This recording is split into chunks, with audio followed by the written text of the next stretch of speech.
Hey guys, how's it going today? Windbreak Nate here. I got some breaking news for you guys. The Jordan brand earned $3.6 billion in revenue thanks to The Last Dance in China. According to what I just read from Forbes, they released their fourth quarter and full year report saying that they're down 38% from last year and this quarter because mostly obviously the pandemic and stores being closed. That's been a big thing that has hit them hard, is stores being closed.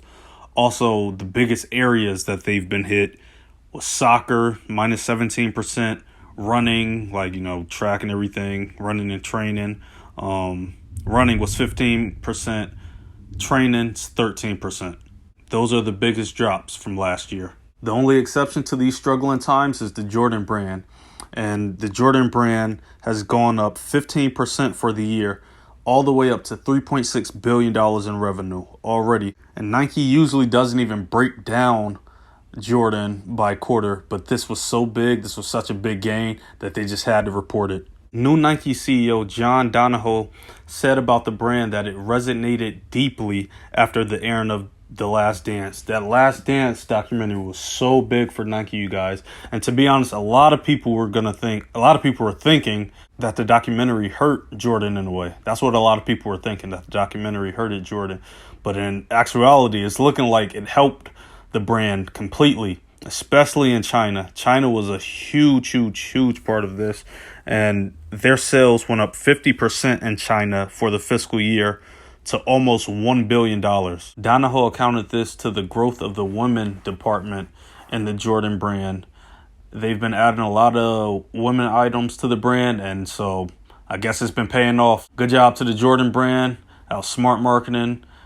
I actually didn't even notice that they didn't have a great women's section through the brand, but I'm a male, so I don't really go shopping for Jordan's women's clothes, but I would just think that they would have, the brand has been around for years, that they would have a women's section in full.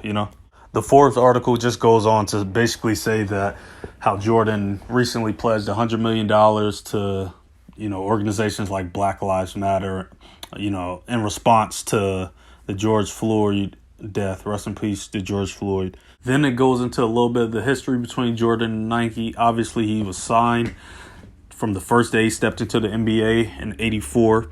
And since then, he has earned $1.3 billion from Nike, which is crazy. That's so much money. It's funny because his first 5 years of the deal, he was paid $500,000 annually plus royalties. So, that amount of money compared to the 1.3 he's earned is crazy. That just shows you how great Jordan was and how big of a figure he was and still is. After that, it was something I read that was actually surprising to me. It said how more than 75% of the players wore Nike or Jordan. The 2019 and 2020 season, they were basically alluding that Nike has a monopoly within basketball, which could be crazy true because you think of all the big players that's on Nike and signed to the Jordan brand as well. You get a good amount of the top level players. LeBron, rest in peace, Kobe, Paul George, Russ is with Jordan, Melo is with Jordan, Zion now, Luka now. You got everyone.